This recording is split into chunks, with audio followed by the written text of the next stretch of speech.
Well, hello my lovelies, it's Murky Meg here. It's Thursday the 5th of September, and before I start this video I just want to thank you all for continuing to stay with me, continuing to subscribe to me, and continuing to watch my videos. I don't actually think you truly know how much that means to me. It is so lovely that you are still all around, and the wonderful comments, appreciation, and just the love that you guys send out is phenomenal, quite frankly, and I really do mean that from the bottom of my heart. It often surprises me that I can actually do this and people listen, and 5 years on I still haven't quite got my head around that. No, I'm all for being humble, but it's without you I'm nothing. So I just wanted to send out my heartfelt gratitude to all of you who have stuck with me, whether you are an old watcher, a mid-watcher or a new watcher. I love you all to bits. But today's video, there seems to be a humongous problem with Meghan Markle. Oh, what a surprise, I hear you say.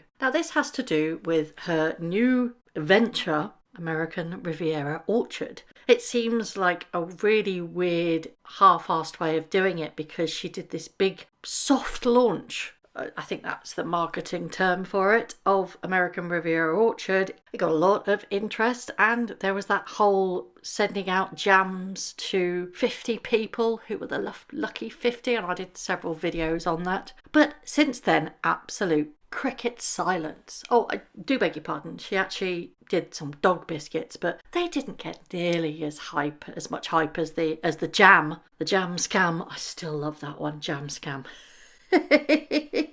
And a lot of people were scratching their heads when that launch happened, and subsequently nothing really came out about it, and there was no product launch or anything. And a lot of people were saying that's not the way to do it. You don't do that launch and then have nothing to bring to the market. So this so-called lifestyle brand, American Riviera Orchard, has applied for some trademarks. Nothing new there, it's bog standard practice. But wouldn't you have thought that these trademarks would have been in place and approved before actually launching, or so-called soft launching, your lifestyle brand? Well, the answer to that is yeah, most companies would get that in place before even commenting or releasing it to the world, because everything has to be watertight. Not Meghan Markle, so it seems. If you're going to launch any kind of brand, you make sure the I's are dotted and the T's are crossed. End of story. Otherwise, you're going to come foul, or you may come foul, or of some very serious problems.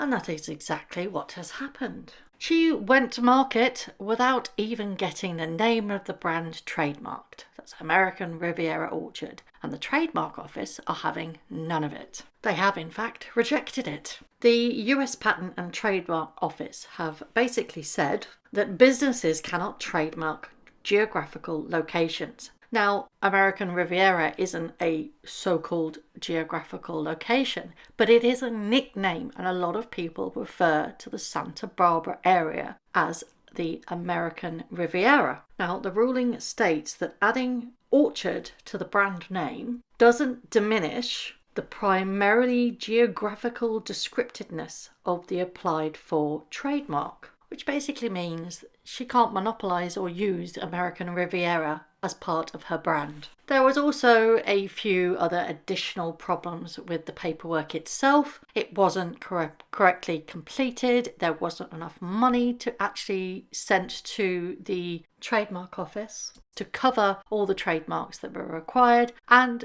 the paperwork wasn't signed. This is pretty shoddy work. In fact, the refusal document also included a screenshot of another Santa Barbara-based company selling a candle who also used the term American Riviera, which in fact proves that it is a very common nickname for the area and she cannot monopolise on that. Now, the purpose of this rule was explained by the Trademark Office to leave geographical names free for all businesses operating in the same area, to inform customers where their goods and services originate. Basically, it means that she cannot trademark American Riviera Orchard, which means that anybody can use the name American Riviera Orchard. Anybody can put it on mugs, t-shirts, notebooks, anything, and you won't be able to get sued for it. Pretty shoddy work. Now, trademarks exist for that very reason, to protect your brand. And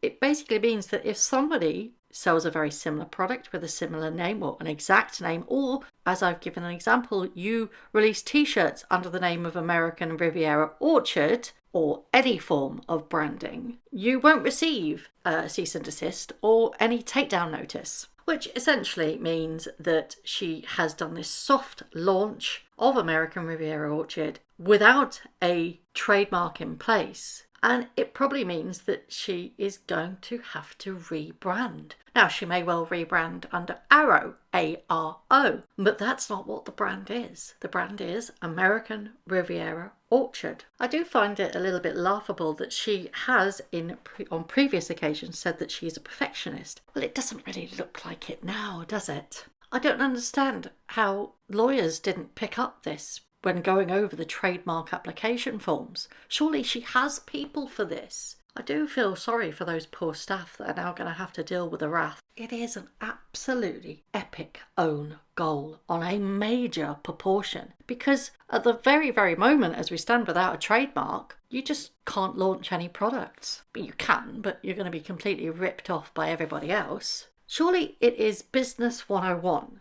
That before you actually launch a product or launch a brand, you make sure that there is a trademark in place. Now, this doesn't mean that she can't use the name. She can, by all means, go ahead and prosper, but she can't trademark it. Now, a trademark is more specific than a copyright. It's designed to protect anything that identifies the goods, services, and brand of a business. Trademarks protect elements such as a brand name, slogan, and logo. Both copyright and trademark rights are territorial. And if you actually look at the American Riviera Orchard website, at the very bottom on the right hand side, you've got the copyright symbol 2024, and it says all rights reserved. Now, trademarks are signals that identify and protect brands, while copyrights protect creative work from copying. Now, trademarks are associated with brands and protective, distinctive signs connected with goods or services, i.e. the Nike's swooshy logo. Everybody knows what that brand represents. It is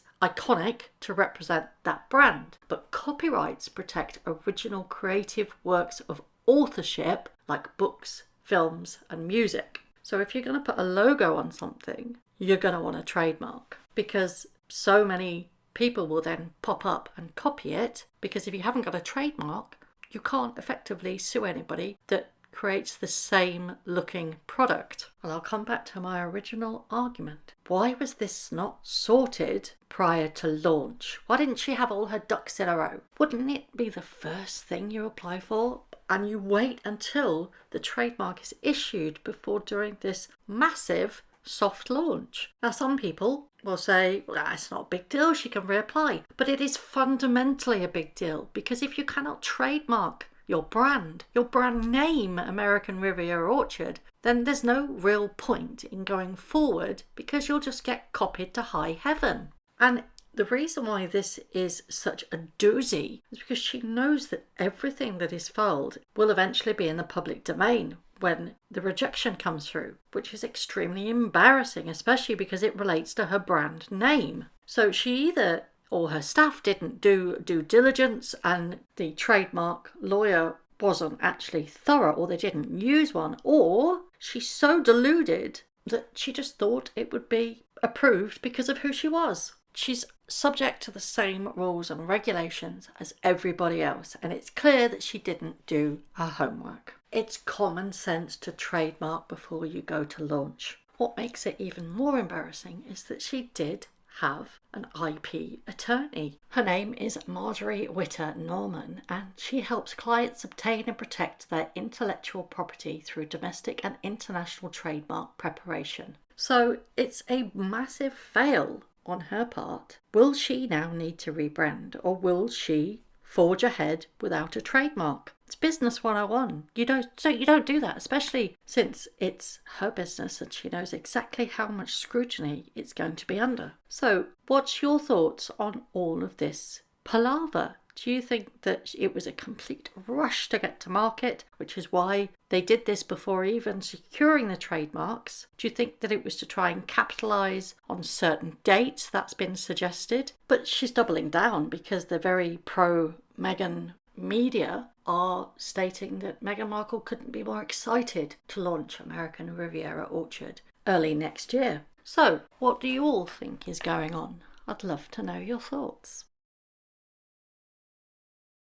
Thank you very much for watching. If you haven't already, please subscribe to my YouTube channel, hit the notification bell, and also that like button. I'd like to take this opportunity to thank all of my followers for all the tips and all the emails, DMs that everybody sends to me. It really is greatly appreciated. So thank you very much for watching once again.